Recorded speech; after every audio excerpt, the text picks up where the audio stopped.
Bem-vindo todos ao ItaquiCast, o podcast do Portal do Rio Grande.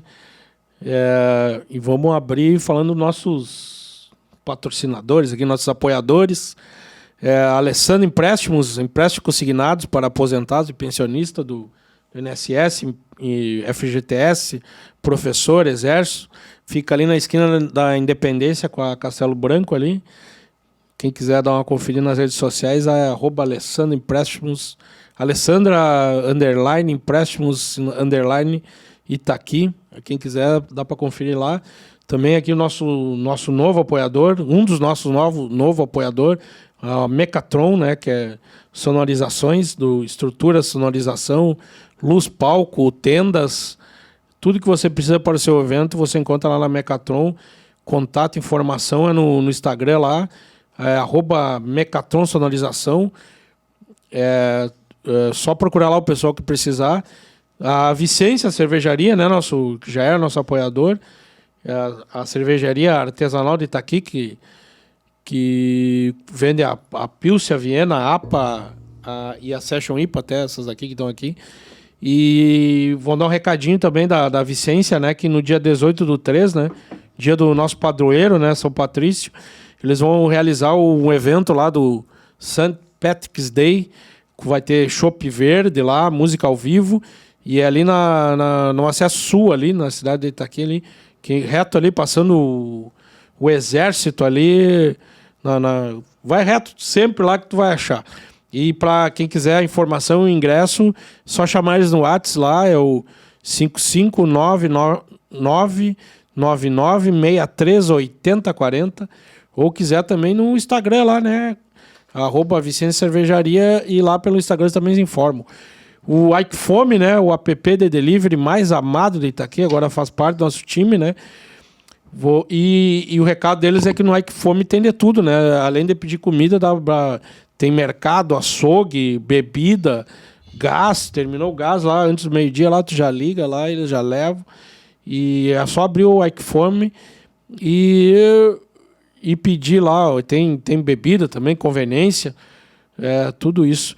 E também o Grupo Braseiro, né, que é o Braseiro Bar e Parrija, Braseiro Galeto, Braseiro Café Container e o Braseiro Boutique de Carnes lá. Agora aqui no ItaquiCast você vai conhecer mais sobre o Grupo Braseiro. Durante os programas a gente vai falar sobre cada empreendimento aí do Grupo Braseiro. Pedir para seguir nas redes sociais lá o Braseiro Bar e Parrija, Braseiro Galeto e o Braseiro Café Container. Tem no Instagram lá, só seguir que vocês vão ficar informados lá. Outro novo, né, que é a Eletrosul Energia Solar, mais de 350 unidades instaladas na nossa região, economia de até 90% da conta de luz. Também eles trabalham com monitoramento e quem quiser mais informação é só entrar lá no Instagram, @eletrosul.energia. O Artesanal Burger, né, 86. Se um dia você sentir o vazio, coma o artesanal, coma que é fome, como é o slogan do Artesanal Burger lá. Um abraço pro Alisson lá. Pedido no Ike-Fome ou pelo WhatsApp 55994741115. Aceita todo tipo de cartão e Pix. É lá na Nápoles Massa 842. E quem quiser seguir nas redes sociais é @artesanalburger86, tem no Facebook também.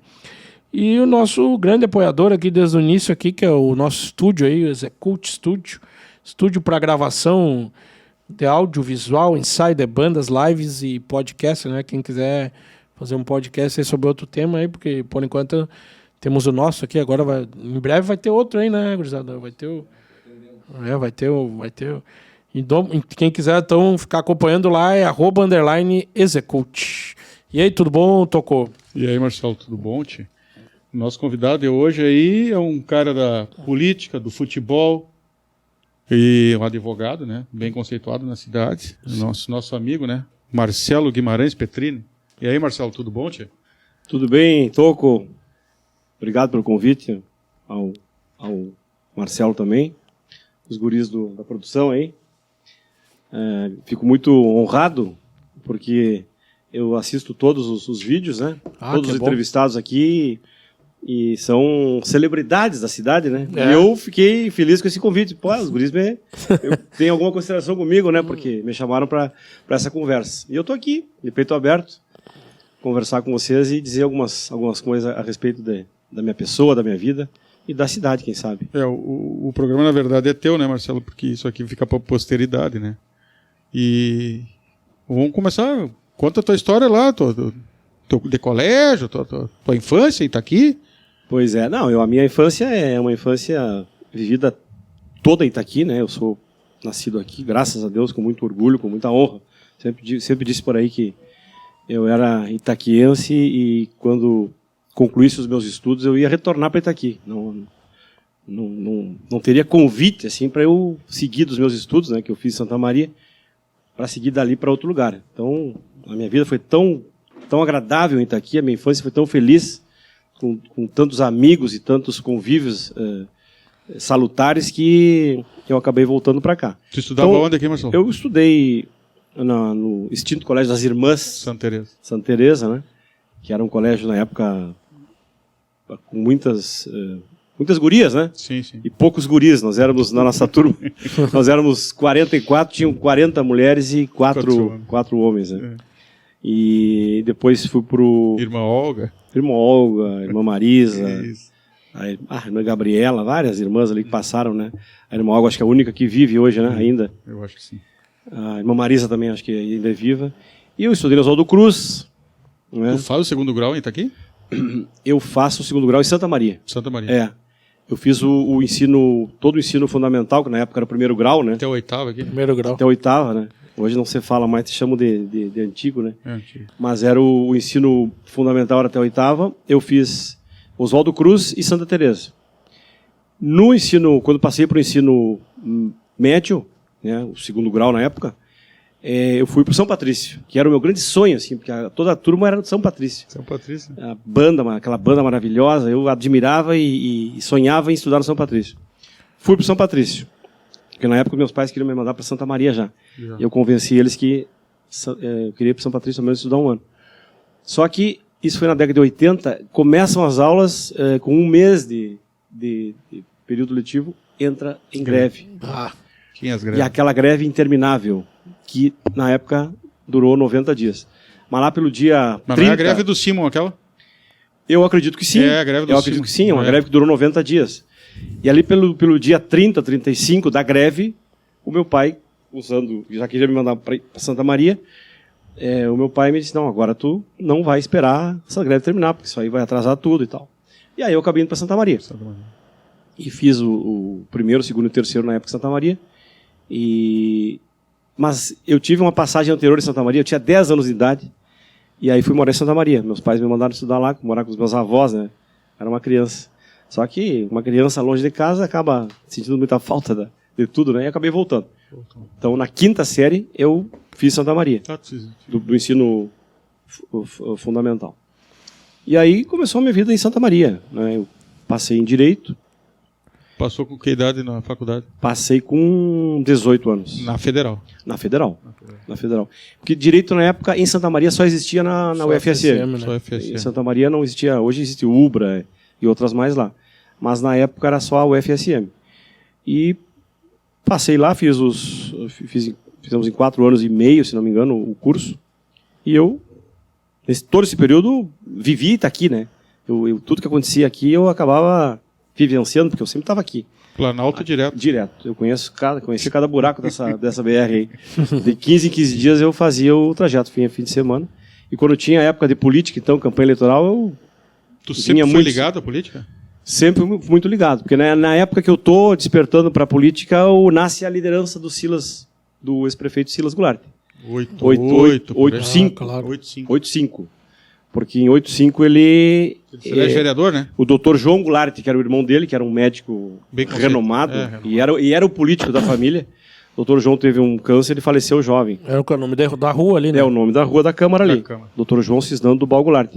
Então, com o falecimento do doutor João, nasce a liderança e o político Silas Goulart.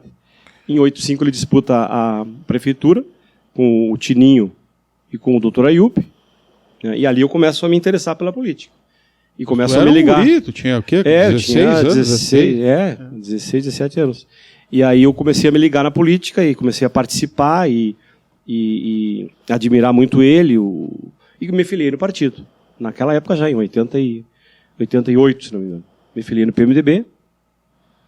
E o Mogar também, a gente também embolava... Vocês vinham da Mini Batucada junto, não? Isso, né? Nesse tempo aí eu também ingresso na Mini Batucada e aquela turma que nós convivíamos ali da Mini Batucada, alguns também eram ativistas da política. Migraram, o Ricardo, Cabeto. Né? Mas mesmo aqueles que não foram diretamente para a política, eles Paulinho Zambowski também, né? Paulinho, claro, Paulinho. Não podemos esquecer do Paulinho, que era uma grande liderança política e na Mini Batucada fez história também, né? Fez história. Então, nós fizemos um programa com o Mogar onde ele conta a história da Mini Batucada. O Paulinho, se não me engano, foi o primeiro presidente da Mini Batucada, se não me engano. Mas é por aí, ele participava ativamente da Mini Batucada. E ali começamos a intensificar, vamos dizer, as relações com política, né, em 85.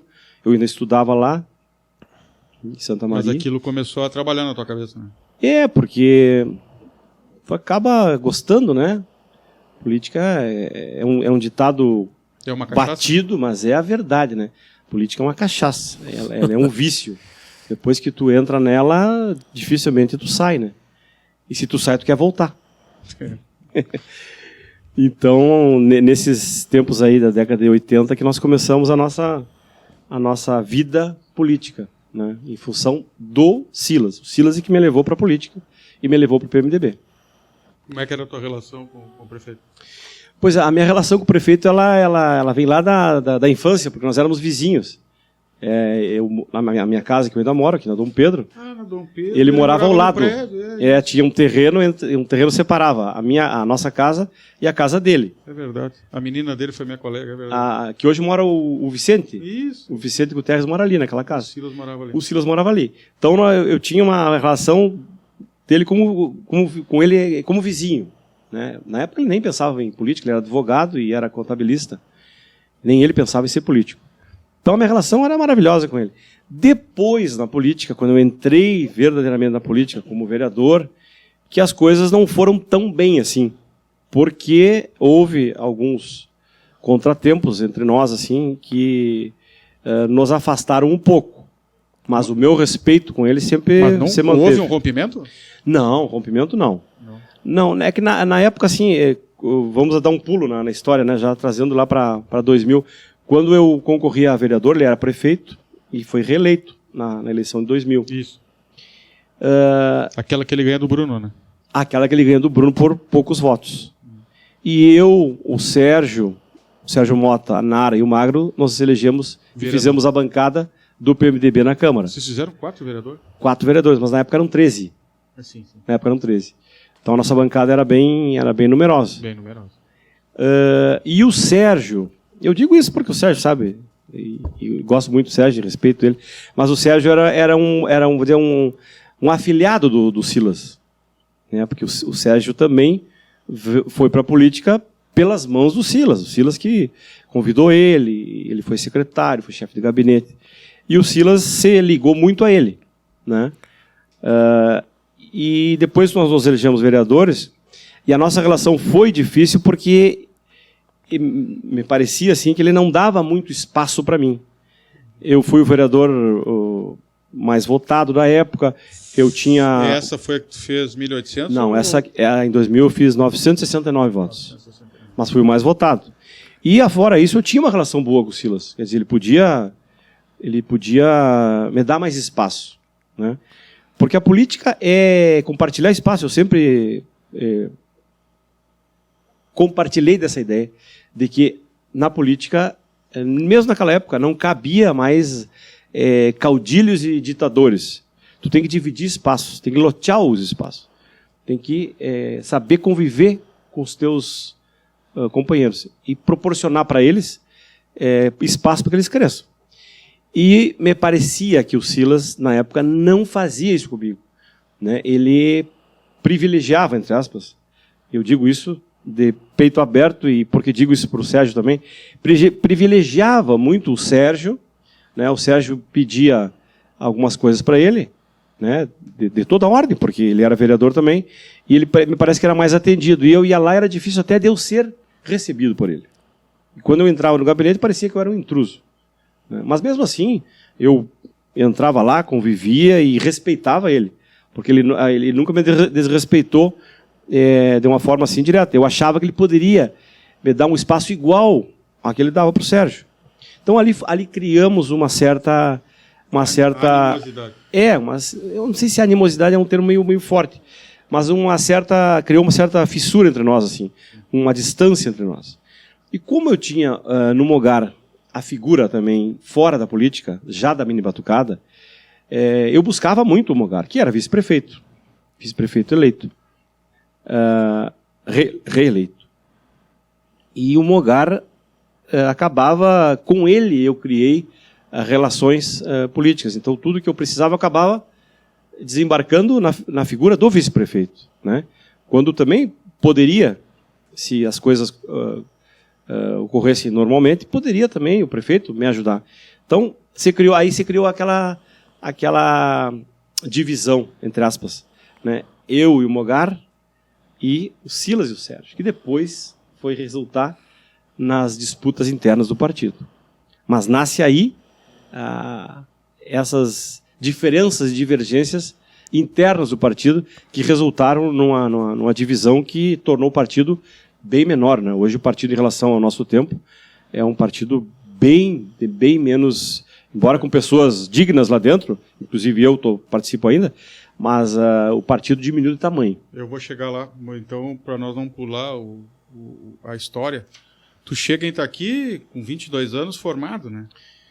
Com 22 anos, em julho de 90, Julho de 90, tá tão longe, né? Vou cumprir 33 anos agora em julho de formado. É um absurdo, né? Uma coisa que não dá nem para comentar muito, tu te assusta.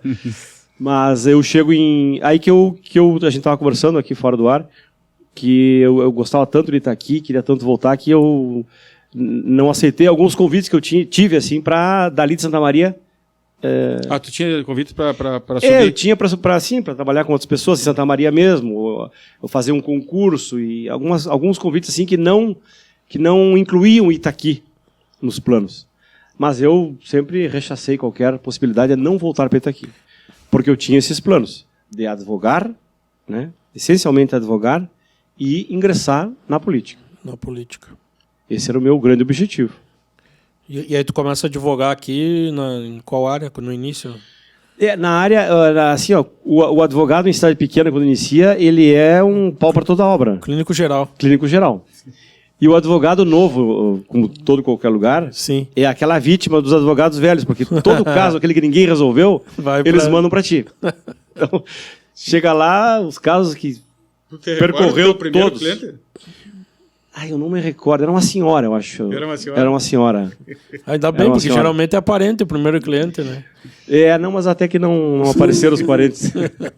Era uma senhora, assim, era uma ação de despejo, se não me engano. Mas, assim, a gente acabava atuando e beliscando em tudo que é área. Claro. Eu não gostava e não gosto muito da trabalhista e da área penal, né? Da área criminal. Mas acabava fazendo algumas coisas que apareciam para te construir o teu nome, né? Claro. E a tua credibilidade. Mas hoje, de 15 anos para cá, eu atuo essencialmente na área previdenciária. Sim, até o teu comentário aquele é sobre isso na rádio lá. Espaço na Cruzeiro, né? Espaço na Cruzeiro. Eu tinha na Pitangueira e depois passei para Cruzeiro. E incrível, porque na faculdade eu não tive essa matéria. Isso que é mais fantástico. Eu não tive direito previdenciário, eu não conhecia direito previdenciário.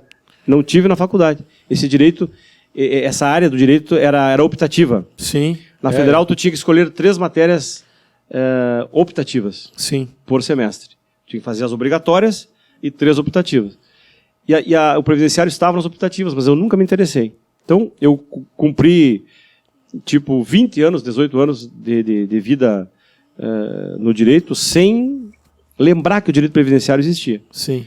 Assim, não lembro por que circunstâncias eu acabei me interessando por algum caso, alguma coisa assim que apareceu que eu achei bonito estudar e acabei estudando e me apaixonei. Sim. E dali para cá eu acabei assim me jogando no direito previdenciário. Procuro sempre estar em contato, me atualizando, fiz umas pós, assisto palestras, sempre que tem curso eu procuro fazer, porque o direito previdenciário é um direito assim, extremamente árido, ele é cheio de peculiaridades que tornam às vezes os casos mais difíceis. É bastante coisa lá dentro mesmo. Bastante complexo, né? E esse ramo do direito ele acabou sendo agora nos últimos anos mais falado porque houve a reforma da Previdência em 2019, Sim.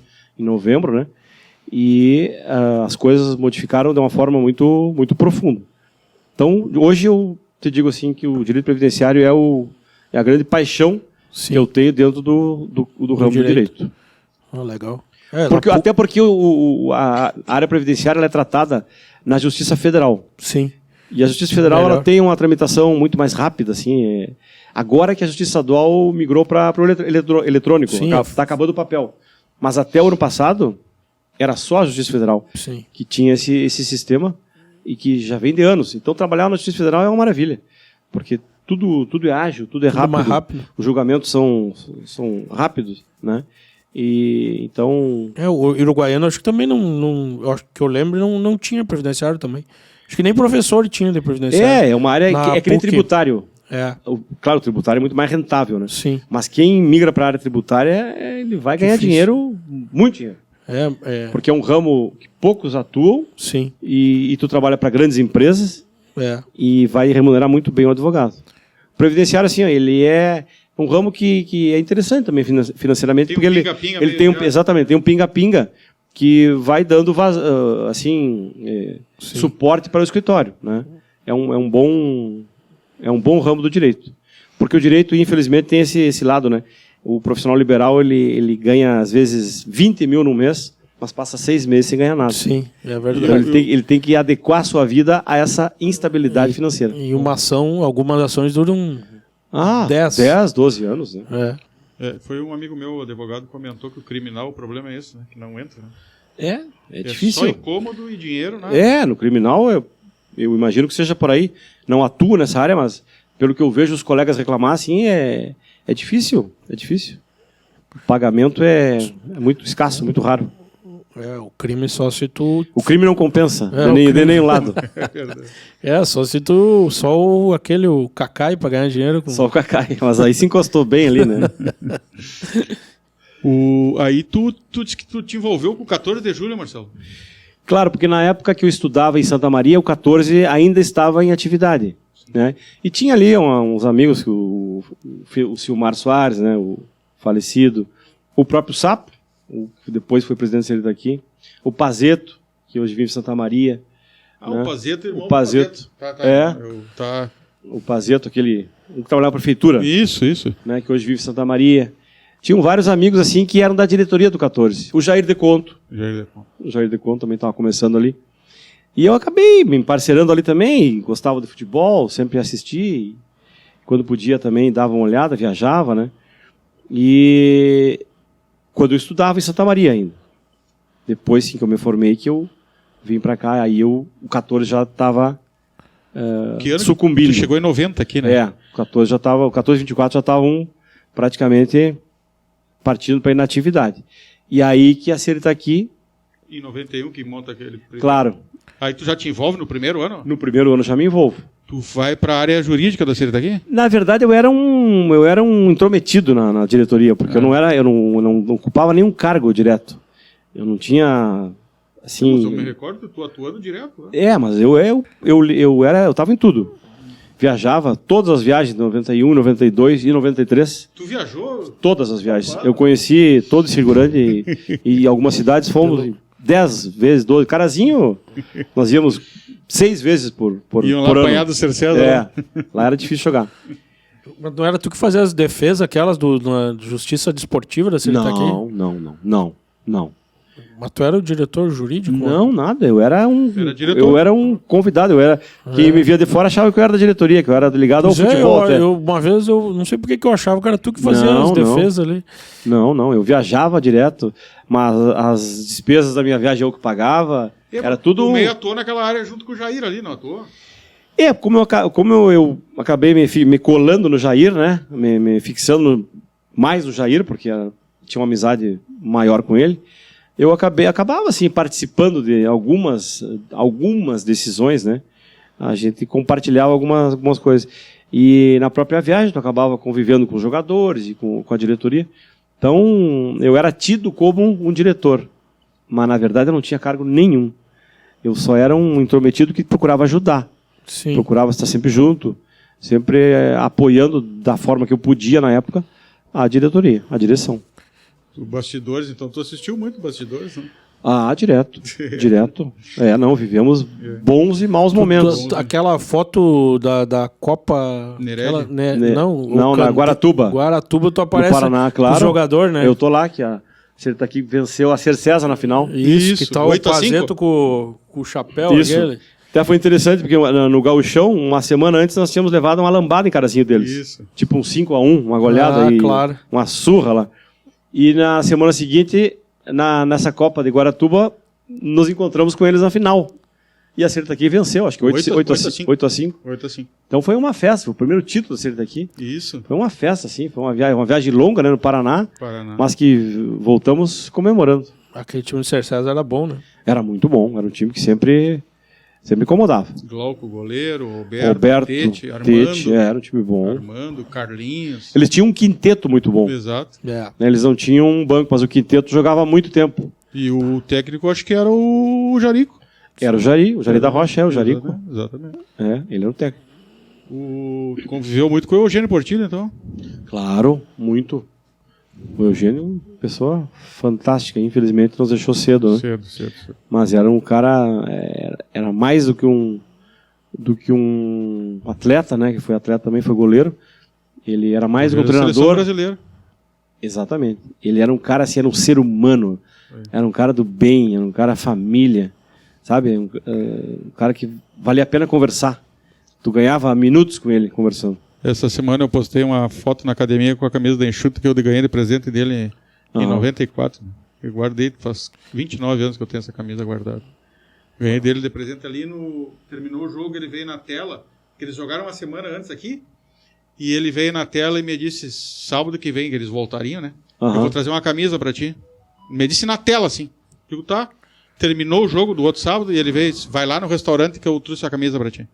E o restaurante era o Tradição ali na Domingos. Ali, né? Sim. E eu nunca me esqueci que eu desci do carro, assim, cruzei no meio, tava o Manel Tobias, o Jorginho, estavam tudo, e eu cruzei no meio deles e entrei lá dentro, e ele tava sentado com aquele senhor que era supervisor da Enxuta, Sim. Depois foi pra... Careca? O Careca. Foi pra CBF, era da Seleção Brasileira. Me fugiu o nome dele agora. Até faleceu, soube que ele faleceu, aquele senhor. E ele disse, não, vamos ali no ônibus. E ele me deu no saquinho a camisa, assim, um saquinho dobradinho, assim. Foi a última vez que eu falei com ele, outubro de 94. Sim, porque da Sertaqui ele voltou para Enxuta, né? Claro. Sim, ele voltou para Enxuta e aí ele faleceu dia 25 de janeiro de 95, ele faleceu. Pois é. 25 de janeiro. Foi tudo meio junto ali, o presidente, né? O presidente 28 de junho de 95. Pois é, foi tudo meio junto. Tudo meio junto. Ele teria tido uma carreira muito no futsal, né? Porque claro, com porque certeza. O próprio PC, que era, digamos, um pupilo dele, teve uma carreira... até na seleção teve. Não, ele era um estudioso do futebol. Né? Ele teria... E como disse o Marcelo, uma pessoa... Pessoa do bem, pessoa que, olha... Tu não via maldade no de raro caráter. Exatamente. Né? Eu acho que até ele era meio ingênuo. Até. Era um cara bom, um cara que cultivava a família também. Ele tinha... Gostava muito do CTG, meu. Tirou curso de dança aqui daqui para aprender a dançar. Sim, ele se integrou muito na comunidade. Na comunidade, exatamente. Ele incorporou os hábitos de estar aqui. Exatamente. E como a genética ela é implacável, né? Ele era irmão gêmeo com o irmão dele, com o Paulo, acho que era Paulo Portillo. Que era jogador. E era um jogador. E eram idênticos. Exatamente. Eram gêmeos univitelinos. E morreram um morreu em 95 do coraçonaço e o outro morreu... Acho que um ano e pouco depois, a mesma coisa. Eu não sabia disso aí. Paulo Portillo era pivô. Ele veio aqui umas 2 vezes visitar o Eugênio. Era igual? Eram idênticos. Eu não sabia. Se não me engano, o Eugênio usava bigode e o Paulo não. Uma coisa assim, mas a diferença era mínima. Diz que o chute mais forte que tinha era do Paulo Portillo. Diz que era um bicudo o chute do eles marcaram época marcaram época em Porto Alegre. Naqueles tempos ali do futsal da região metropolitana. E aí, Marcelo, te flora a política com quantos anos? assim para ti, vou encarar, ou tu tinha pegado algum cargo antes? Não, nada. Tu Não. larga a vereadora de Sim, campo, assim? aí me ensaiava sempre, né? Porque eu vim para cá em 90, né? E já teve a eleição em 92, onde o Lauro e o Aldérico concorrem pelo partido. Perdem Para o Jarbas e o Bruno, 92. Ali eu já me ensaiei para disputar alguma coisa. Não fui. Trabalhou naquela campanha. Sim, eu trabalhei. Não tanto assim, mas ajudei. Tava no comitê? Tava junto. Depois vem a de 96, que aí vai o Silas com o Mogar contra o seu Gil Marques. Aquela eleição famosa. E o Jônio Silveira. O Jônio acho que é de 92. 92, é. Eu acho que ele vai em 92 com... 92 Nelson. é o Nelson Braga e o Mula de Vice. Né? Em 96 é o seu Gil Marques contra o Silas, e aí aquela eleição onde... A famosa eleição onde o Silas deu um show de voto, uma diferença enorme de votos em relação ao seu Gil. E eu também ali me embalei. Me embalei aí na última hora, porque a minha família embora o meu pai sempre foi da Arena na época e esteve cotado até para ser prefeito na época da ditadura, porque ele era da Arena e tinha aquela tríplice lista que indicava, o governador, o presidente indicava, né? O governador indicava, chegou a subir. Então o pai sempre gostou de política, mas não queria que eu entrasse. Então eu sempre procurei, para não incomodar ele, resistir até onde eu pude. E em 2000, sim, em 2000 eu conversei com ele. O Silas ganha a eleição do seu Gil e tu não entra pro governo? Não. Não trabalha no governo? Não. Fiquei na minha profissão. Em 2000, sim. Em 2000 eu decido, agora é a minha hora. Porque eu me preparei, porque eu acho que eu já tinha uns anos de trabalho, e eu sempre procurei fazer, e eu acho que isso que me deu sempre uma... 2000 ainda era as campanhas longas, né? 90 dias, aquela campanha interminável. Terminável. Tu chegava no último dia, o estresse no grau máximo, né? Tu queria matar né? 3 meses. Era horrível. Tá louco. Era horrível. Tu queria que a eleição terminasse com qualquer resultado. E tu abandonava tudo da tua vida naqueles 90 dias, né? 90 dias tu ia pra rua. Os comícios, que hoje em dia nem tem mais. Eu acho. Mas na época os comícios eram assim, eram mais comícios do que... Porque Claro, a campanha era maior. Sim. Então tu fazia, por exemplo, a Promorar, que era um bairro... Era e é um bairro populoso, tu fazia 4, 5 comícios. Imagina. Na Vila Nova, outros 4, 5. Né? Hoje, claro que os comícios são mais enxutos, mais reduzidos. Deve ser... Em função da campanha ser mais curta. Mas em 2000, sim que eu entro com aquela ideia que eu estava preparado, porque eu sempre procurei na minha profissão, embora buscasse ganhar dinheiro também, que sem dinheiro ninguém vive, precisa para manter as suas necessidades básicas, mas eu sempre fiz no meu escritório um trabalho social. Sim. Não visando política. Claro. Porque eu pensava, eu estudei numa universidade federal, não paguei nada. De alguma forma eu tinha que devolver assim um percentual dos meus clientes com pessoas carentes. E na época eu não lembro se existia a defensoria pública, então surgiam muitos carentes para eu defender. Era só os dativo, eu acho. Exatamente. Acho que na época a doutora Regina Rossês talvez tenha se aposentado por ali, mas ficou uma lacuna ali na defensoria. Então os carentes ficaram desassistidos. Então por muito tempo eu acabei patrocinando as causas de pessoas carentes. Alimentos, né? Questões de réu preso, essas ações mais corriqueiras, mais banais da justiça, que acabaram desembarcando no meu escritório. E eu sempre fiz muito trabalho gratuito. Que a pessoa não tinha como me pagar, eu fazia. E isso fiz durante muito tempo. Fiz desde que cheguei aqui, desde 90. Quer dizer, até 2000 são 10 anos de um trabalho bem pavimentado, bem construído, que eu achava que aquilo poderia me dar uma base sólida para eu tentar conquistar o voto, né? Porque o voto é uma joia que está lá distante de ti. Para te chegar nela, tu tem que caminhar muito. Não é a questão de ser conhecido, tu ter muitas amizades, tu ser isso e aquilo. Para te chegar no voto, tu tem que vencer muitas barreiras e muitas etapas. O cara que é candidato a vereador, tu tem ideia do voto? Tu tem noção da tua votação? O que te passa assim? O que o público te passa que tu acha que é verdadeiro? Assim?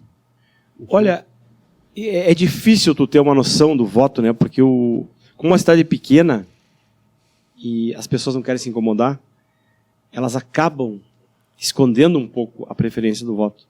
Até porque se dão com muitas pessoas e até porque sempre tem vários que ela poderia votar em vários. Ela Sim. vai ter que escolher só um.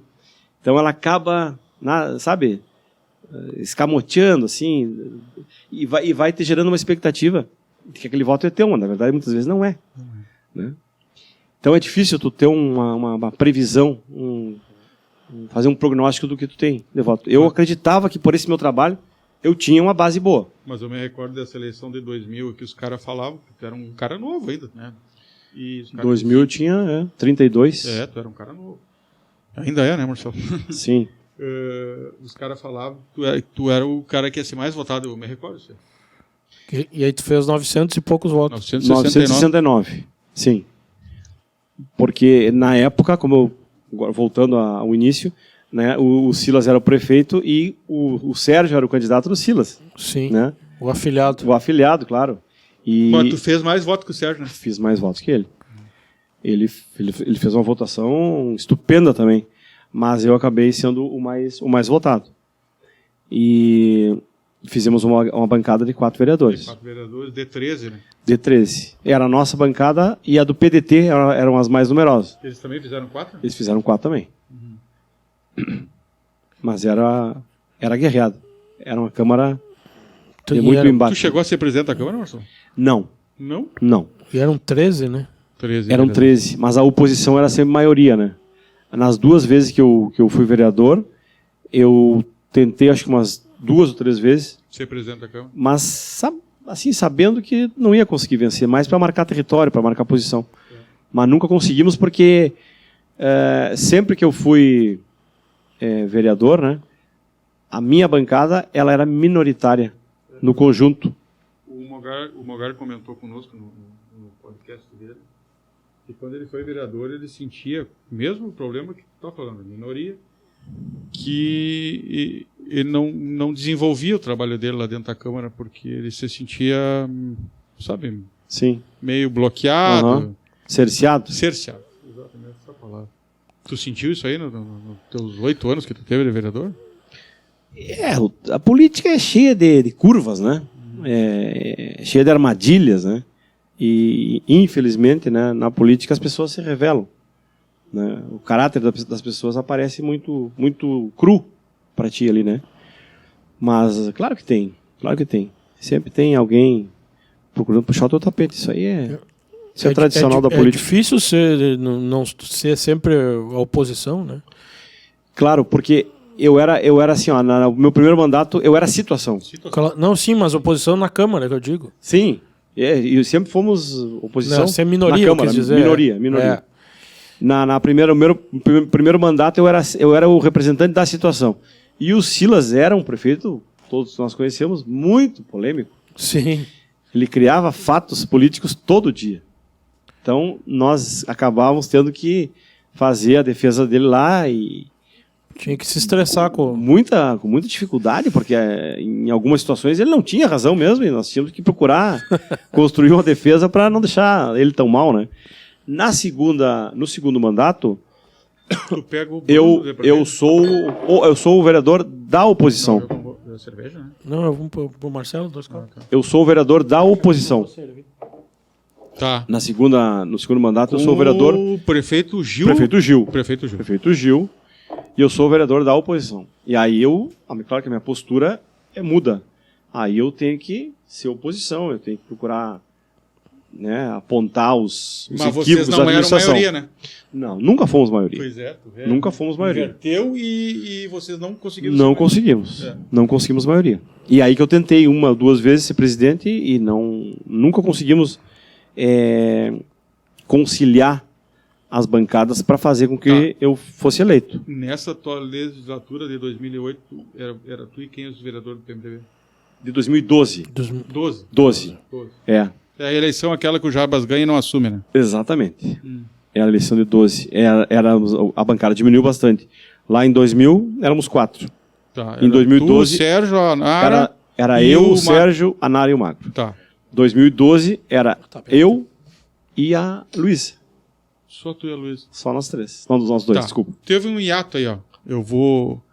2004 tu vai a prefeito com o Mogar e vocês perdem pro Bruno, né? Sim, Tá. 2004. Diferença é pouca? Foi uma diferença pouca, porque em 2004 se juntaram todos os candidatos que foram a prefeito de 2000. E foram com Mário o Bruno. Bruck, Laurinho e Bruno, que tinham sido candidatos também em 2000, contra o Silas e perderam para o Silas, se juntaram contra E foram contra nós, vocês, claro. que éramos os representantes do governo. Éramos o candidato do Silas, Tá. da administração Silas. E mesmo assim, claro que a derrota sempre é uma derrota, né? Não se comemora a derrota.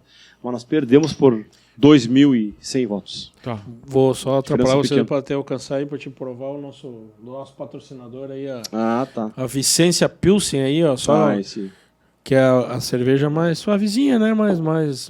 é muito boa, já provei, mas vamos Vamos brindar aqui. brindar. O Toco não tá posso, tô tomando tá antibiótico. tomando remédio aí, não vai. Tô no mês de... Não, e aí, Abaixo de cirurgia esse mês aí. tá numa. Só já que eu já atrapalhei, vou falar do dia 18, né? Que é o padroeiro da cidade. Não, o padroeiro é 17. A festa que É a 18. festa 18, que é o St. Patrick's Day, que é o dia do nosso padroeiro. A Vicência vai estar lá realizando lá um evento lá com música ao vivo e coisa. Eu já falei no início, né? Mas aí continua, Toco. Tá. O hiato que eu te falo assim, tu fala da eleição de 2004, que vocês perdem por 2.000 e poucos votos. E aí, claro, aí tu não tá na de vereador, porque tu foi na majoritária para o executivo. 2008 tu te retira da política? Tu fica fora da eleição? Ou tu... Não participo. Não participo como candidato. Foi uma escolha tua? Foi uma escolha. Tá. E o partido vai com quem em 2008? Por 2008, ele... Que é aquela eleição que É o aquela que Jarbas vai com o César, né? Sim. Tá. Sim. Contra o Gil Contra o Gil e a Claudete. e a Claudete e o PMDB. E do nosso lado eu o Mogar. E foi caçado E foi, uma semana antes foi caçado, aí acabou sendo vários Zambovski o Paulinho e a Luísa. e a Luísa. E mesmo assim fizemos 4.200 votos. Tá, eu vou te fazer uma pergunta dessa eleição de 2008. Tu acha que se o Mogar não caça o Mogar, ele incomodava nas Com cabeças? certeza, É. claro. Porque ele, né, nós ali tínhamos construído uma boa imagem na eleição de 2004. Sim. Né? Ele estava... Tu era vice em 2004, né? Eu era candidato a vice. Se o Mogar fica apto a concorrer, com certeza ele Ia para as cabeças. ia competir Tá. junto com o Dr. Gil. Né? Não desmerecendo o Paulinho e a Luísa, Não, claro, mas é que esse fato ele desequilibrou, desestruturou a campanha do PMDB. E foi trabalhado pelo PDT a caçada do Mogar? Sempre, né? Nos bastidores? Sempre, nos bastidores ficam largando aquela sementinha, né? Que não adianta votar, que vai caçar, aquela ladainha de sempre, né? E aí o Dr. Gil venceu, e era do outro lado era o Jarbas e o César, né? Isso. O Jarbas e o César ficaram em segundo. 2012. Viu, Marcelo? Mas aí, voltando um pouco aí tu optou por não tentar a reeleição nessa teu primeira Sim, mandato de porque, vereador. eu optei por tentar a majoritária, Majoritário. em 2004. Tu não tenta se reeleger e Não. vai pra...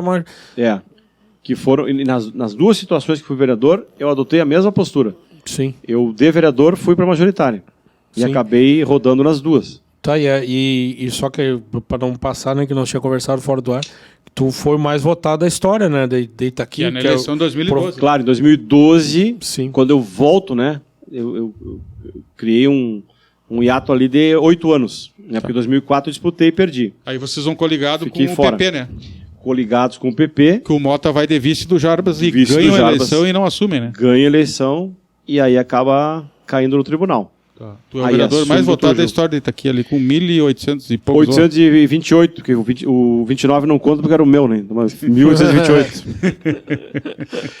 Mas, o que falam, né? Foi uma votação, assim, estupenda, Tu expressiva. esperava essa votação, Marcelo? Não. Não esperava. E tem uma E situação... era 11 vereadores, né? 11 vereadores. 11 vereadores. Nós tínhamos perdido 2 cadeiras. Tem uma situação interessante que quando começa a apuração eu vou para casa. E eu não sei por que razão eu fui sozinho. Cheguei na minha casa sozinho. E não era o celular. Era o celular, mas eu não estava buscando as notícias do celular. Eu sou muito do rádio. Eu sou doente por rádio AM. Sim. José Antônio Lima. Eu sou doente, eu durmo com o rádio ligado. Eu também escuto. Incrível. Eu vou pro rádio, chego em casa, no pátio assim, sozinho, ligo o rádio. E naquele momento está dando a relação, foi dada a largada da apuração, e estão lendo os mais votados. Só que quando eu ligo... Já tinha dado teu nome. Já tinha dado meu nome. E eu ligo exatamente quando está dando o nome do segundo, do que está em segundo, que era o Sandro Veiga. E tu acha que o Sandro é o primeiro? E, claro, eu tô ligando, né? Os mais votados até o momento. Sandro Veiga, e foi dando, e não dando, e meu nome não aparecia nunca. E eu me apavorei. Eu fui pro partido, digo, o que houve? Que me traíram? O que aconteceu? Na verdade, eu já tinha dado meu nome lá, né? Eu que liguei um pouquinho atrasado o rádio. Graças a Deus, não era isso aí. A votação foi expressiva. Realmente, eu não esperava tanto voto. Mas foi assim... E até pra época, né? Porque tinha menos eleitor. Pois é. Hoje é difícil. Claro, o Leonardo fez uma votação 1.000 e pouco, né? O Zé, 1.000 e poucos também, né? O Dr. Jarbas já fez 1.000 mas o teu é quase 2.000, se tu analisar. É uma votação grande. O Sérgio Mota já fez votação bem Qual, acima de qual 1.000. Qual era a tua opinião? O Jarbas podia ou não podia? Olha, na época O que tu entendia? Eu não conhecia muito o processo. Eu ouvia os dois lados. Te confesso que eu não tinha uma opinião formada.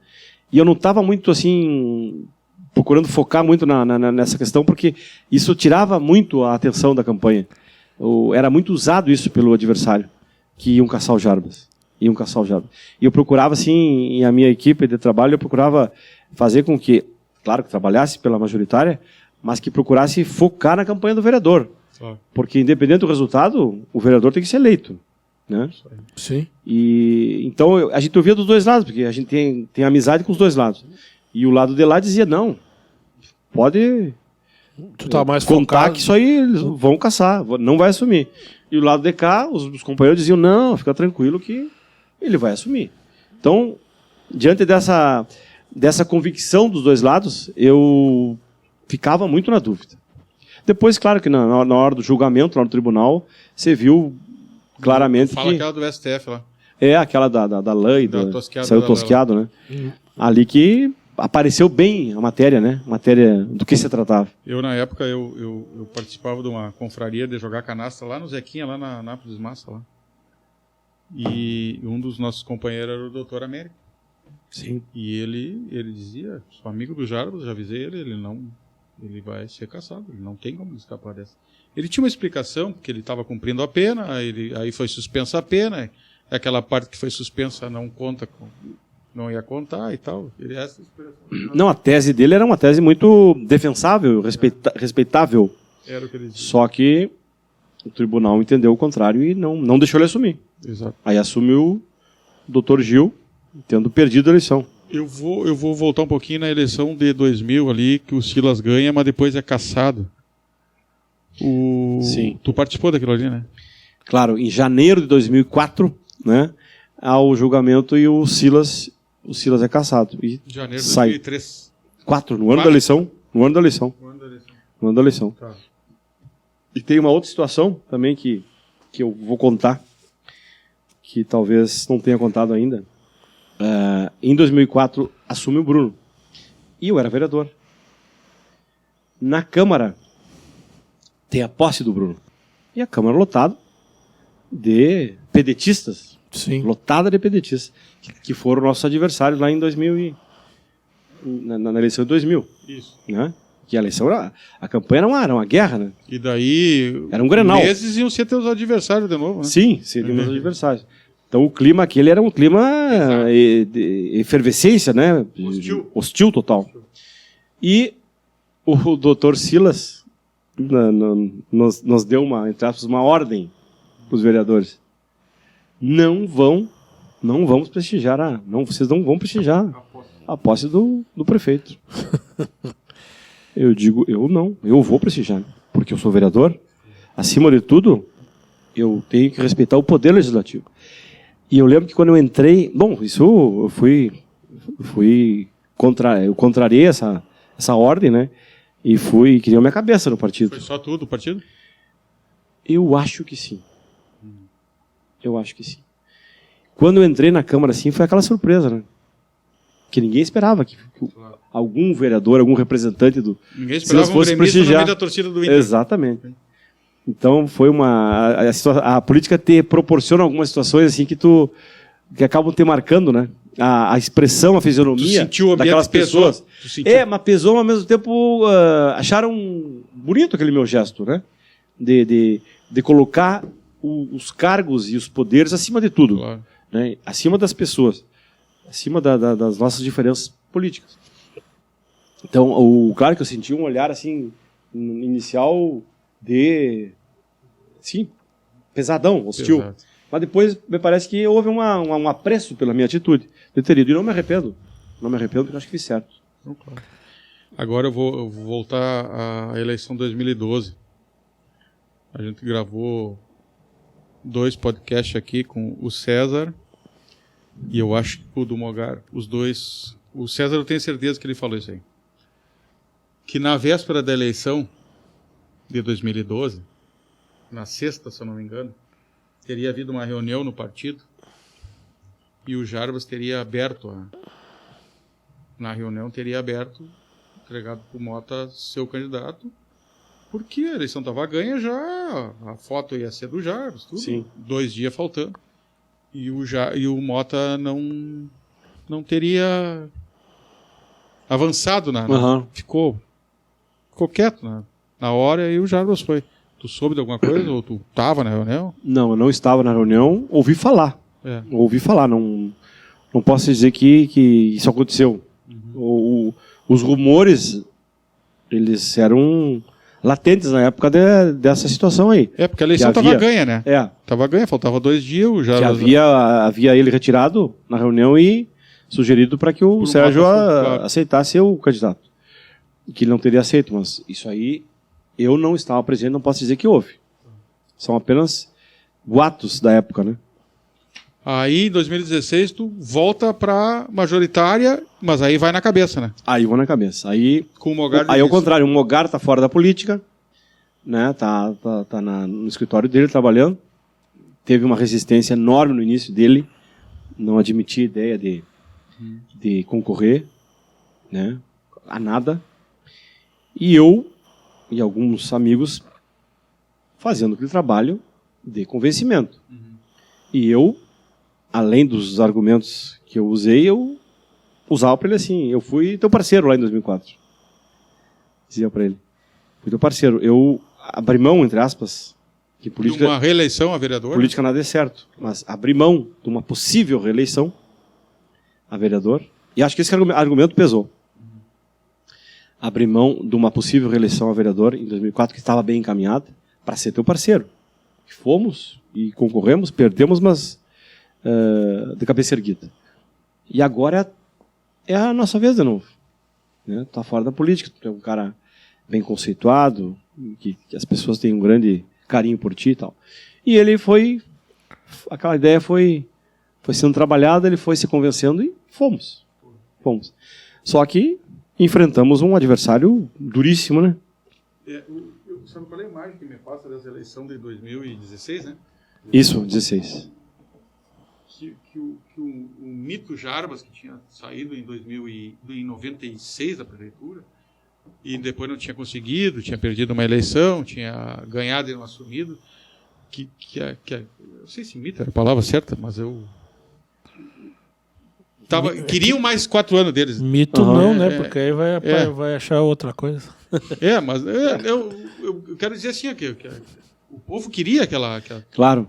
Queria a continuidade daquele... Para ver... Para confirmar. Sabe? Foi a imagem que me passa dessa eleição de 2016. E qual foi a diferença? Eu não me recordo. A diferença foi grande. Foi grande. Não foi como aquela de 96. Mas nós fizemos tipo 6 mil votos, ele fez 11. Diferença grande, muito. Parecia assim que o povo queria dar para ele, né? Exato, queria devolver uma justiça para ele que o Supremo tirou dele. Exato. Né? Tá, que o povo disse, não, agora nós vamos dar para ele o que ele deixou de ter lá em 2012. Acho que isso pesou também. Isso pesou. E eles tinham um trabalho assim bastante organizado também, né? Eles tinham pesquisas. Né? O PMDB sempre foi um trabalho muito do povão, assim, aquela coisa mais E vocês eram da multidão. chapa pura ali, né? Chapa pura. Chapa pura. Tá. Vocês elegeram o vereador nessa campanha? Sim, foram eleitos em 2016 o Clóvis. O Clóvis. E a moça, a da igreja? E a Cleir. Cleiro. 2016 a Cleir e o Clóvis. Mas foi uma eleição terrível e difícil, porque nós estávamos navegando assim, o que não é aconselhável na política hoje. Hoje, como todo na vida, tu tem que ter organização, planejamento e estratégia. Nós fomos assim muito naquela questão também de tentar resgatar 2004 dentro desse conceito. Puxa, 2004 parece que o povo quis nos dar e na hora nos tirou a possibilidade de ganhar. Agora tu tocou num assunto que agora no carnaval, nesse último carnaval, eu estava na avenida, né? Eu tinha uma credencial para andar na avenida. Sim. E eu estou num camarote onde estava um pessoal adversário político de vocês. Não vou citar nomes agora aqui, porque não. Mas adversário político. E o Marcelo gostou da cerveja, hein? Viu? Bota boa, hein? Eu recomendo. E um cara que já foi da política, como é que você chama quando tu trabalha na política? Você chamam de... Tem um nome, como é que é? Cabo eleitoral? Não. Tu tá secretário, tu é... Cara... É uma pessoa envolvida na política, adversário político de você. O cara me disse, mas teve uma campanha aí. Eu estava comentando do Leonardo, né? Uhum. Estava comentando do Leonardo. Que o Leonardo vem bem, do meu ponto de vista, vem bem e tal.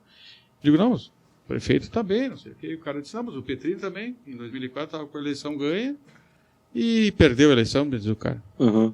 E aí agora, estou diante de ti, eu te faço a colocação. Tu chega bem em 2004, né? Claro. Nós chegamos para ganhar. A eleição ela era muito parelha. E nós, na Semana Farroupilha, 20 dias antes da eleição, nós temos as pesquisas não com aqueles critérios científicos de hoje. Uma pesquisa meio empírica, assim, meio sim. em cima da perna. Que fazia antigamente?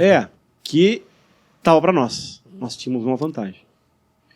Só que, em setembro, o Bruno era prefeito e ele libera, ele consegue destrancar uma verba para os servidores que o Silas, na época do Silas, não conseguiu, ou o Silas que retirou, alguma coisa assim. O Bruno consegue fazer com que esses valores sejam desbloqueados e paga os servidores essa diferença.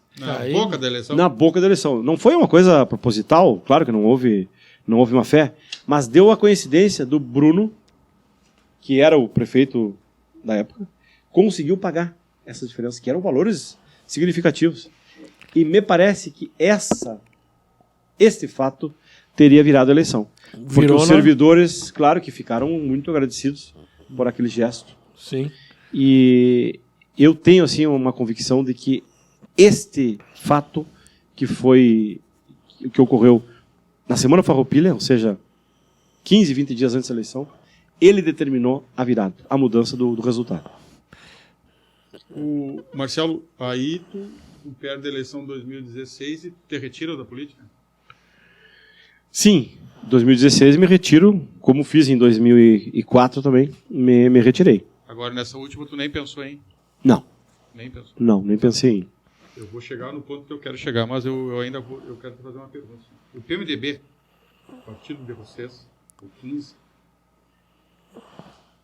tinha um chefe que hoje não está mais entre nós, que era o Dr. Silas. Sim. Mas ele fez uns dissidentes e umas pessoas muito fortes na comunidade. Eu vou dizer os três, que, no meu ponto de vista, né? Que é tu, o Sérgio e o Mogar. Uhum. Seriam uns pilares dentro do partido, uns caras novos que teriam como tocar a política. Porque Itaqui virava entre PMDB e PDT, né? Sim. entendeu? Hoje que o PP está numa ascensão e agora tem o PL, né? O que houve no partido? O que houve? Vocês romperam os três? O que aconteceu? O que houve? O que aconteceu ali?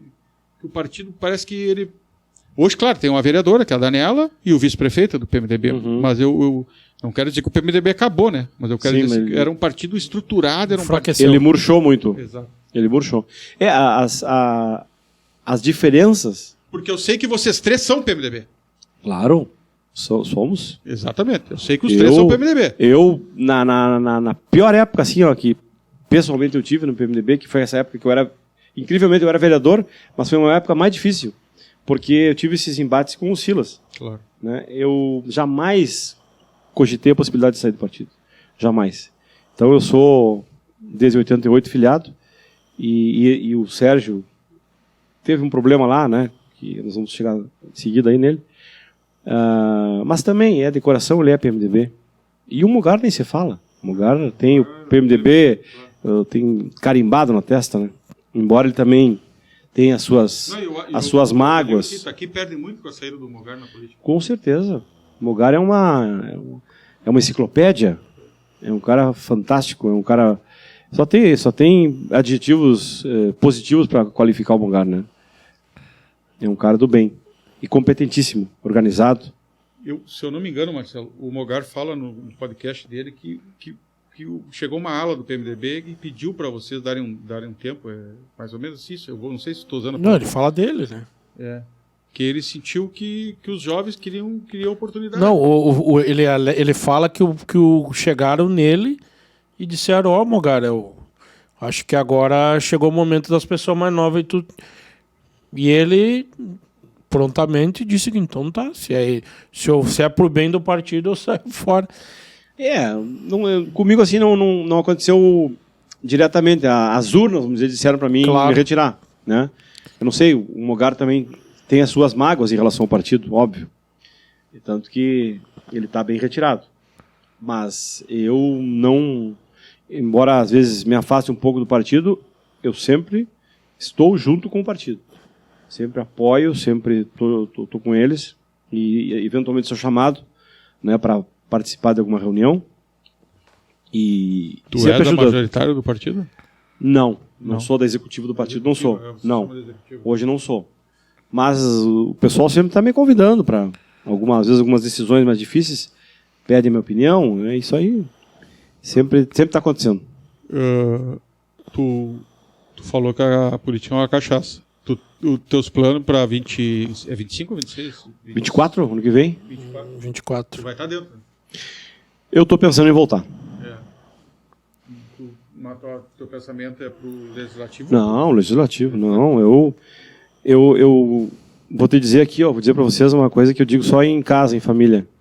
Itaqui tem o grande privilégio de contar com um prefeito extremamente capacitado e preparado.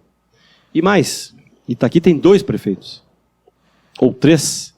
Porque o Leonardo e a Renata, para mim, são 2 prefeitos. Porque a Renata, ela não me pediu para mim elogiar ela, eu não tenho nem procuração para defender ela. Mas a Renata é uma figura tão importante na administração quanto o Leonardo. Eu ia te pedir a opinião sobre o Ela pega junto, ela atua com ele diretamente, sem remuneração, ela é bem sem atuante, ganhar né? nada. Ela participa de tudo, das decisões e com competência. Ela não participa para estragar, para intrometer, para dar o pitaco dela. Ela participa para ajudar, para construir. Então, essa é a primeira vez que eu vejo que Itaqui tem uma administração, não digo perfeita, mas uma administração que enche os olhos e que nos dá orgulho. E o Clóvis é um baita vice. Então, para quê? Trabalhador o Clóvis. Né? Com certeza, é um operário. Trabalhador o Clóvis. E eu digo aqui, como se ninguém estivesse vendo e ouvindo, quem se atirar contra o Leonardo na eleição do ano que vem vai ser um boi de piranha. Vai só levar chumbo. Não tem. O Leonardo, nesse momento, é imbatível. Ele vai ganhar a eleição sim, sem fazer força. Tá, ele vai ampliar a votação dele. Já que tu foi um administrador, tu foi um político, e tu é um administrador, tem teus bens, né? Onde que tu vê qual é a qualidade dele? A qualidade dele é trabalho. Sim. é organização, é estratégia, é planejamento, é equipe. Para mim, essas cinco virtudes. Os adversários deles dizem, é fácil administrar, veio um monte de dinheiro da pandemia. Não foi não. Ajuda. Mas é um prefeito assim, ó, que ele está em tudo. Eu vou inaugurar um banheiro na minha casa, eu convido ele, está lá para inaugurar. Ele é a Renata. Nunca Itaqui teve um prefeito. Não que só isso vá dar para ele o galhardão pá, ele é maravilhoso. Não, isso é uma das virtudes. Como é que esse cara botou a folha em dia, esse cara está fazendo... Porque ninguém faz investimento no primeiro, segundo ano de governo. Não, ele organizou. Todo mundo deixa para o último ano. Ele se preparou, ele fez faculdade, ele tem gestão pública, né? É um cara que tem uma visão, ele é inteligente, não por ser jovem ou velho, porque às vezes tem jovens incompetentes também, mas é um cara de uma visão moderna.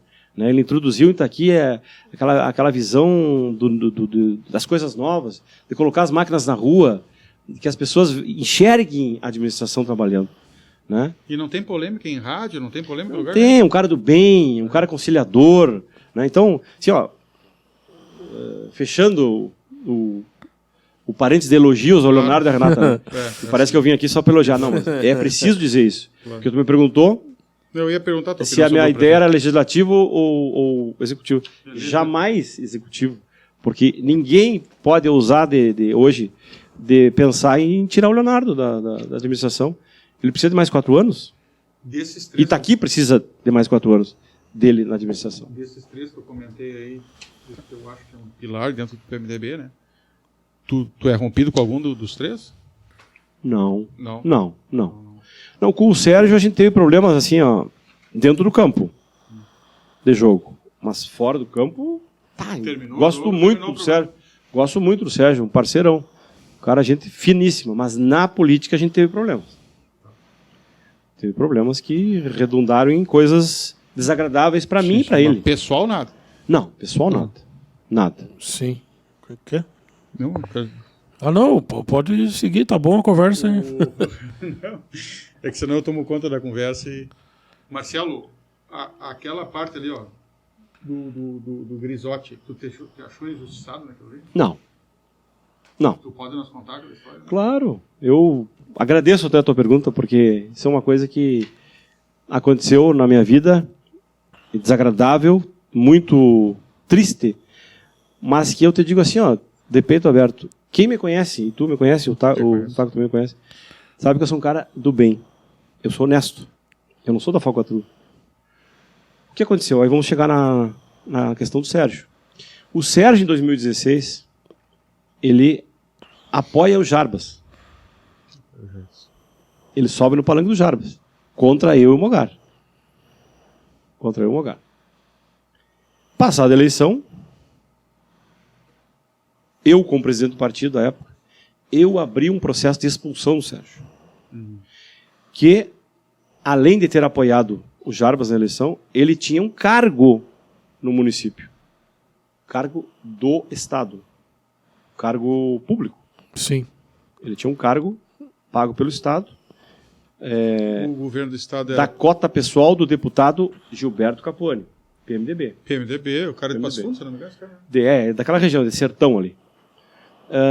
Então, o Sérgio, ocupando um cargo do partido, sendo um cara do partido, apoiou o nosso adversário, ele não podia ter outro tratamento senão processo de expulsão. Muito bem. Expulsamos ele. Abrimos e concluímos o processo. Ele nem se defendeu. Aí eu fiz questão de fazer a segunda etapa, que era tirar ele do cargo. Porque ele não, na nossa visão, ele não merecia mais. Fomos o deputado Capuani, e o deputado achou justo a nossa reivindicação.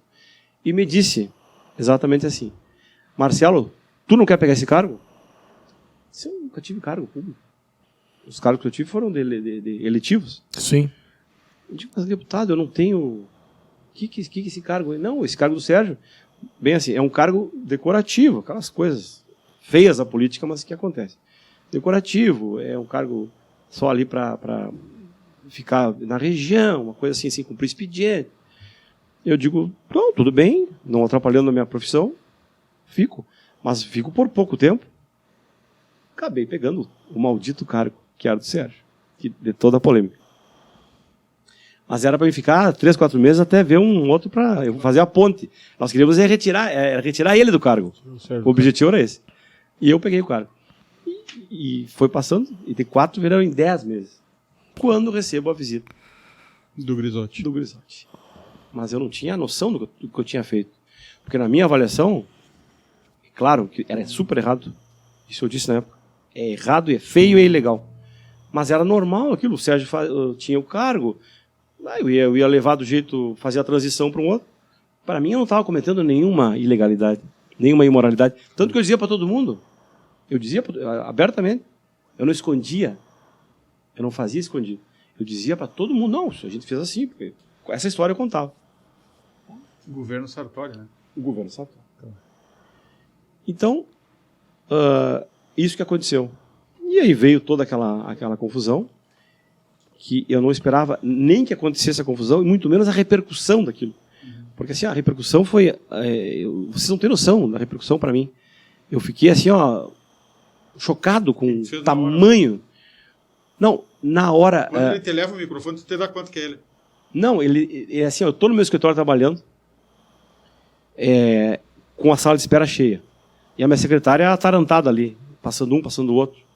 E daqui a pouco eu estou com uma pessoa assim, atendendo, e ela entra na sala, vermelha. Ela tem e deixou a porta aberta. Tem um repórter aí que quer falar contigo. E ela deixou a porta aberta. Ela deixou a porta entreaberta. E ele falando alto, com o pessoal da sala de espera. Falando alto. E eu digo, repórter, então eu tô, sabe, de boa, digo, repórter. Mas aí na hora, assim, me cai, não entra. Não entra, eu não vou falar. Tá. E ela foi lá e disse que ele não ia entrar. Tanto que eu não vi ele, eu vi ele pelas câmeras, porque meu escritório tem câmera. Claro. Depois ficou a imagem dele ali. Eu fiquei assustado com a repercussão. Fiquei muito assustado. Mas assustado mesmo eu fiquei quando deu a reportagem. Deu no mesmo dia? Não. Porque aí foi uma semana de angústia. Digo, e agora o que vai acontecer? E vai sair hoje de noite. Eu me ligava. Hoje vai sair do RBS Notícias. Eu cuidava, né? E não saía. E ficava para outro dia. Uma semana de tortura. Uma tortura terrível. Tá, mas eu não tinha ideia, porque a repercussão, quando foi exibida a matéria, assim, tu não tem noção, uma coisa gigantesca para mim, sabe? Caiu o mundo. Aí o que eu fiz? Eu vou a Porto Alegre, vou ver o que eu vou fazer, né? Vou tentar buscar uma explicação, embora não tenha explicação. Mas assim, esse é a cronologia dos fatos. Eu não fiz nada escondido, embora errado. Tá. Dentro da política houve alguma sanção para ti ali? Não. Partidária? Não. Não. Tu tá apto a... Sim, apto. Não, e aí eu fiquei conhecendo um outro lado. Dentro das consequências disso aí. Eu fiquei conhecendo fiquei sabendo que na época eu tinha 30 anos de formado. Eu fiquei sabendo que a OAB, eu sabia que a OAB tem um estatuto, mas fiquei sabendo que o advogado tem que ser um exemplo na sociedade. Em todos os sentidos.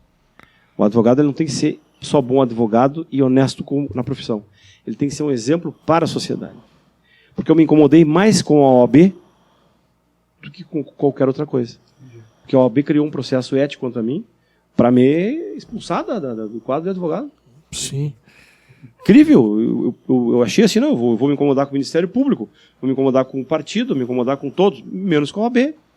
Mas mais me torturou foi a OAB. A OAB do Estado? A OAB do Estado. Criou um processo, me suspendeu a minha atividade por 60 dias, não pude advogar. E me suspendeu assim, liminarmente, em seguida da reportagem. E depois criou um processo para me excluir do quadro. Tu vê, né, como... Mas isso é virtude da RBS, porque tem tantos casos que a gente sabe, né?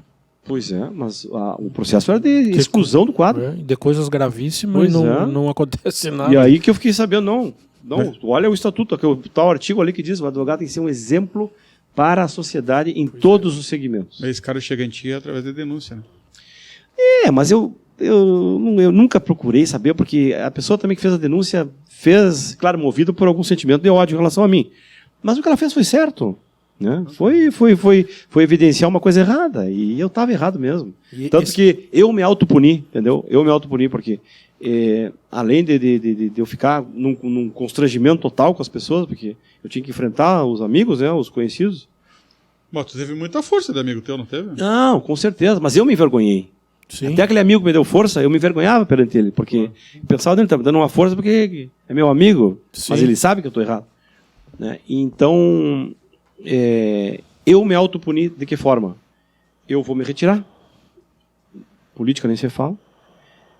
Porque eu não quero depois, numa campanha política, ser alvo de uma pedrada aí, né? De uma crítica, né, nessa linha aí.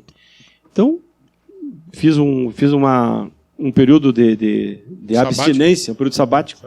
Né? E de anos aí, apoiei o Leonardo também, da forma que eu pude também, porque eu não queria constranger ele, daqui a um pouco ele também ia se sentir mal, porque o Marcelo, isso e aquilo, né? Vai me apoiar, daqui a pouco pegar mal. Então eu procurei apoiar ele da forma mais discreta possível, sem visar cargo, qualquer outro tipo de vantagem. E agora, acho que passou um pouco da penalidade que eu me autoimpus, né? E estou pensando em retornar, vamos ver o que vai dar.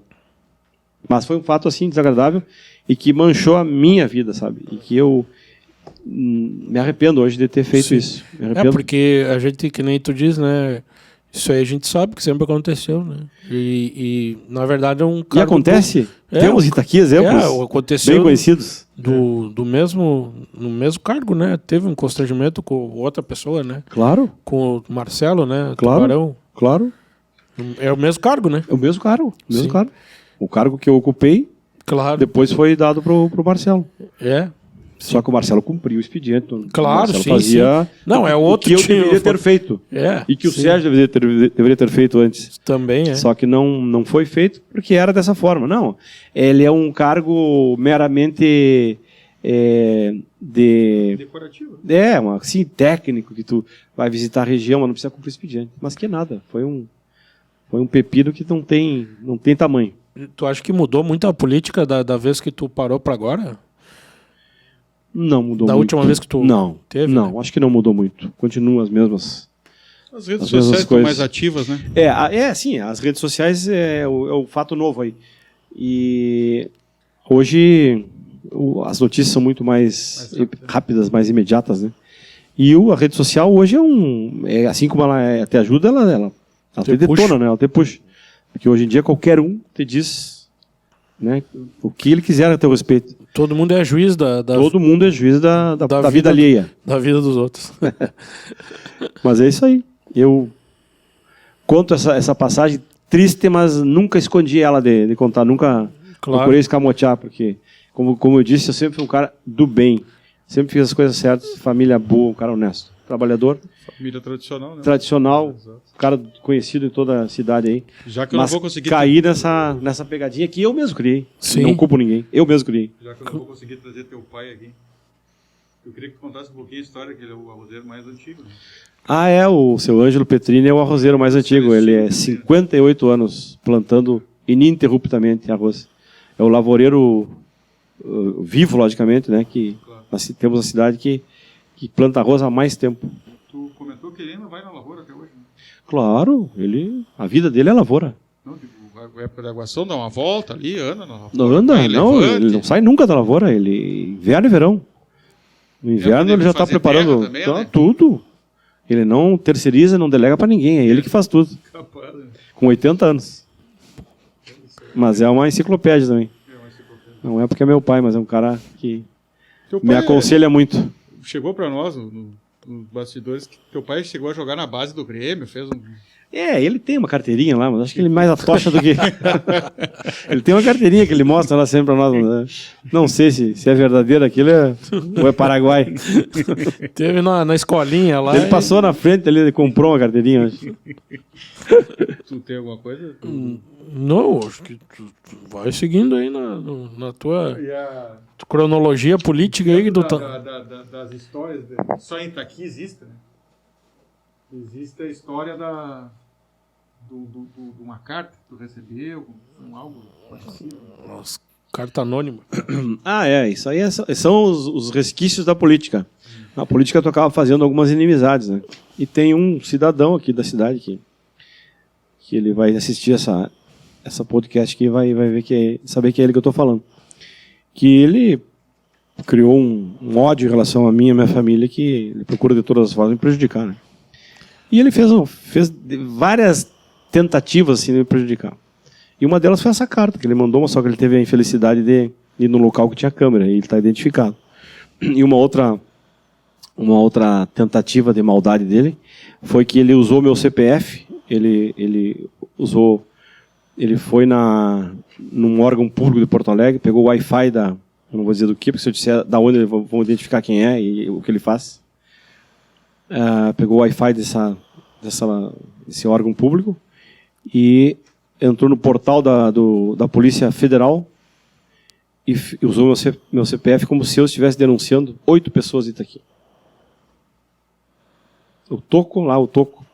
Marcelo Petrini denuncia o Toco por isso e aquilo. O Taco. Marcelo Petrini denuncia 8 pessoas da cidade, pessoas conhecidas, pessoas de bem, pessoas honestas, para criar uma inimizade de mim em relação a essas pessoas. Pessoas públicas? Empresários, advogados, um político. 8. Aí, numa sexta-feira de tarde, a Polícia Federal me liga. Não, seu Marcelo, a gente queria lhe ouvir segunda-feira aqui no Guaiana. Me ouvi do quê? Eu tô quente com aquelas coisas da RBS, né? Foi perto? Foi depois? Foi depois. E eu... Tá, né? Tô a escutar, vou. Tá, mas é a respeito do que isso aí? Tem umas denúncias que o senhor fez aqui. Eu fiz denúncia. Sim, em relação a isso e isso aqui. Eu não fiz denúncia nenhuma. Me manda aí por e-mail, eu quero ver as denúncias. Eu tenho tudo aí. Olhei assim. É a cara dele, né, dessa pessoa.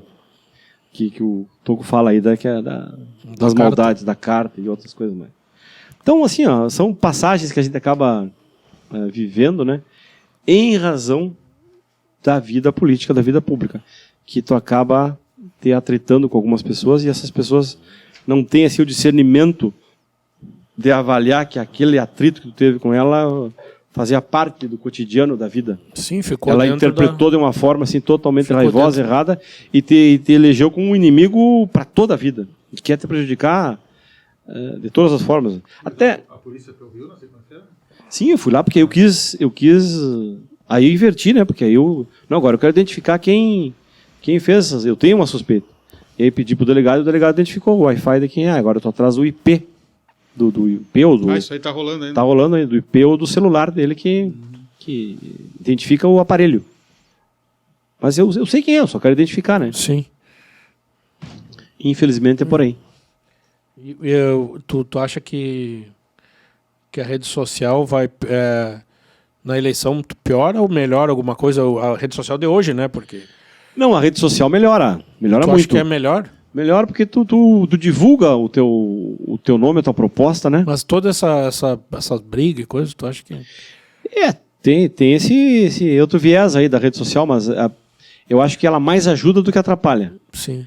Para o político hoje que quer fazer não só para o político, né? Para o teu trabalho, tu quer divulgar, a forma é ali, Instagram, sim, Facebook, essas redes aí. Tem gente que acha que piora, né? Não, eu acho que melhora, mas tem assim, tá sempre sujeito a a esses revés aí, né? As pessoas fazerem um comentário ali que Tipo, que acho que é mais essas brigas mais por causa da política nacional, né? Não, agora acho que não nos atinge Lula, Bolsonaro aí foi um absurdo, né? Né? Tinha que te posicionar, e se te posicionasse de um lado, o outro lado te massacrava. Né? Não, isso aí foi um absurdo. E quem não tinha lado era julgado. Não, eles davam um jeito de interpretar todas as atitudes para dizer que tu ou era Bolsonaro ou tu era Lula, mas tu era de alguém. Tu não era neutro nunca. E já era inimigo também, né? Já era inimigo. E polarizou muito essa eleição nacional, né? E continua polarizada. Porque o Lula ganhou a eleição e só fala no Bolsonaro. Pior que é. Né? Só fala no Bolsonaro. Sim. Ele não esqueceu o Bolsonaro, ele não iniciou a governar. Tá no palanque ainda. Ele tá no palanque, ainda tá no palanque. Todo dia tem uma notícia. Joias, né? E amanhã é outro fato. E assim ele vai. Marcelo, tem um cara que eu escuto todos os domingos de manhã e fala muito em ti, é o Candacha, essa lenda Candacha. dele tá aqui, né? Aham. Como é que é o que ele fala? A invernada das vacas prenhas. Exatamente. Esse um dia eu fui lá fora com ele, um domingo de manhã, mostrar, tomar um mate com ele lá, e ele achou muito lindo uma invernada de vacas prenhas. E nunca mais E esqueceu. nunca mais esqueceu. A invernada das vacas prenhas. Fala todo o programa dele. Agora, para descontrair um pouquinho, onde é que tu estava o dia 23 de dezembro de 91? Tava em Caxias. Estava em Caxias? Tava em Caxias. Tava em Caxias. Tava em Caxias. Nós estávamos em Caxias. Não, pois é. Você Vivemos. fez essa pergunta, né? Porque eu acho que foi o dia mais feliz para a comunidade. Foi um dia Aqui, né? maravilhoso, inesquecível. Inesquecível. Ah. Uma noite quente, mas inesquecível, né? Inesquecível. Mas o Acerto aqui ganhou o título em Lagoa Vermelha. No 5x... No 5x4 com a Lagoense. 5x4 com a Lagoense, que o Choco acabou com o jogo. Foi. Tu tava nesse jogo? Claro, tava. Ah, tu tava em Lagoa? Tava em Lagoa. Ah, tu tava em Lagoa. Nós jogamos uma rodada Na antes. sexta-feira foi esse jogo. Em Lagoa, e a Lagoense precisando ganhar para disputar o título também, não estava morta. O ginásio lotado e o Choco acabou com o jogo, 5x4. O Henrique, eu acho que foi o Henrique que nos contou que numa pedida de tempo o Choco disse assim, ó. Vou dar uma saidinha aqui e tu segue aí no comando aí. Que o Choco diz assim, ó, num tempo daqueles que o Eugênio pede, eu vou ganhar o jogo, mas eu não jogo em Caxias porque ele sabia que iam suspender ele, que ele ia tomar o terceiro amarelo. Uhum. E o próximo é com vocês. E ele ganhou o jogo. Ele Sim, acho que ele fez 4 gols hoje. Ele fez 4 gols. É. Ele fez 4 gols. Ó. E eu não sabia que tu estava em lá. Tava, foi uma loucura. Nós éramos poucos torcedores. Eram uns 20 torcedores, eu acho. E aí, na hora dos gols ali, na hora que o Choco fez o 5º gol, alguma coisa assim, a torcida veio contra nós. Foram para cima de Foram para você. cima, nós estávamos em cima, assim, na arquibancada, Claro. e vieram para cima. Eu lembro que o prefeito de Lagoa Vermelha da época, que eu não vou recordar o nome, mas um cara assim que Tirou as caras por vocês. foi extremamente, olha, gentil e atuou na hora certa, assim. Veio ali O pau ia comer. e o pau ia comer, não. Nós ia apanhar tudo. Aquele jogo de Amaral que nós apanhamos lá, tu estava lá? Tava, Eu claro. tava lá. Não, em Itapera, tu não lembra de Itapera? América de Itapera, se não me engano, era um time de Agrotap. Agrotap. Tá, jogaram aqui o primeiro Itapera turno. Não tava, Itapera não tava. E o PC arrumou uma encrenca com o goleiro deles, do Agrotap. E o goleiro, claro, que não esqueceu, na volta lá marcou. Terminou o jogo, nos arrinconaram no vestiário. Nos encerraram no vestiário. E aquele vestiário parecia que ia vir abaixo. Ali eu senti que a coisa não sabia disso aí, em cara. Tapera foi 91. pior no ano do título. Eu Foi não o sabia dessa pior momento assim, que eu senti, eu temi pela vida, sabe? Sim. Foi uma loucura, os caras queriam quebrar as janelas para entrar. Como é que vocês saíram do ginásio? A brigada nos escoltou. A brigada escoltou vocês. Nós íamos jantar em Tapera, acabamos tendo que jantar numa cidade próxima. A brigada nos levou. Eu não sabia dessa briga de Itapera. Eu não Tapera foi o inferno. agora lá em Marau, lá, eu conheço o inferno. Não, eu, Marau não, também. eu não tomei um tapa lá em Marau, mas eu conhecia a bomba essa de gás de pimenta essa. Aham. Sim. Que o que fizeram com o sapo também, lá foi uma humilhação, né? Algemaram o cara para É. trás, Não, botaram lá em no Marau açúcar foi terrível. Ali, Marau, Foi terrível. ali, o Tapera era o América, né? Era o Agrotap. Na época. Tinha o América também. Tinha o Mas América. essa partida foi tinha o Kings da Itapera também, lembra? É Kings. Kings. O Marcelo disse que o PC arrumou uma briga com o goleiro aqui. Aqui. E o goleiro O jogo jogou daqui. na volta No lá segundo turno lá, o goleiro tratou de levar toda a turma dele para nos pro ginásio. surrar depois do jogo. Encerraram eles no vestiário. Boa. Ali foi. Eu vi a coisa preta. Outra passagem nossa, porque não tem umas passagens, né, cara? Aquele nosso futebol lá fora, né? Nós íamos- Sim. Que maravilha. E depois um banho no cano lá no Um banho de valetão. De valetão, cara. Era muito bom, cara. Tudo. Tudo passa, faz né, parte Marcelo? da infância, passa, né? Mas faz parte da nossa Adolescência. Da adolescência. Bons tempos. O da série daqui eu estava falando esse jogo da Lagoense foi o jogo que o Choco ficou suspenso para a final, né? Isso. Ele avisou num dos tempos que o Eugênio pede, né? Eu vou ganhar o jogo. Claro, o Nilvo conta essa história, né? Foi o Nilvo que contou, eu achei que tinha sido o Henrique. O Nilvo conta. O Henrique e o Nilvo, os dois contam essa história aí. Eu vou ganhar o jogo e vocês resolvam lá em Caxias. E lá com vocês. É. Acho que até o Serginho também já E comenta. ele essa ganhou o história. jogo mesmo, ele fez 4 gols de 5, ele fez 4. Ali o título foi conquistado ali, né? 93 tu ainda viajava com esse daqui? Sim.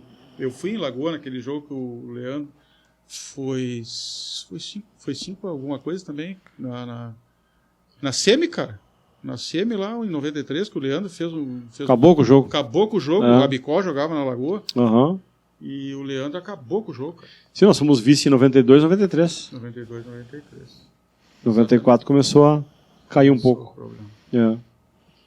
Mas eu, da minha parte, Marcelo, estou satisfeito com o nosso convidado. Eu só queria te perguntar, porque nós não comentamos ainda, tu daquela participação que tu tem na rádio ali, que é todos os dias, né? Não é? É terças e quintas. E tu fala sobre o direito previdenciário. Falo 10 minutos sobre previdenciário. É o programa do Juliano, né? Do Juliano. Aquilo dali aproxima também um pouco aproxima das pessoas. Porque as pessoas fazem muita pergunta, assim, me buscam para... Sim. Eu dou meu telefone, meu WhatsApp, então estão sempre perguntando e sempre E o direito fazendo previdenciário mudou bastante, né? Sim, sempre tem dúvidas, né? Mas é um meio que eu realmente me aproximo da comunidade, né? O seu escritório é no prédio lá de Na vocês, Rodrigues Lima ali, 376, próximo do presídio, 7º andar. No prédio ali do... Como é que é o nome do prédio? É Dom Joanim. Joanim. Dom Joanim. Aquele prédio é de vocês, né? É da família, né? É da família. E o teu escritório, quando começou aqui, onde é que era, Marcelo?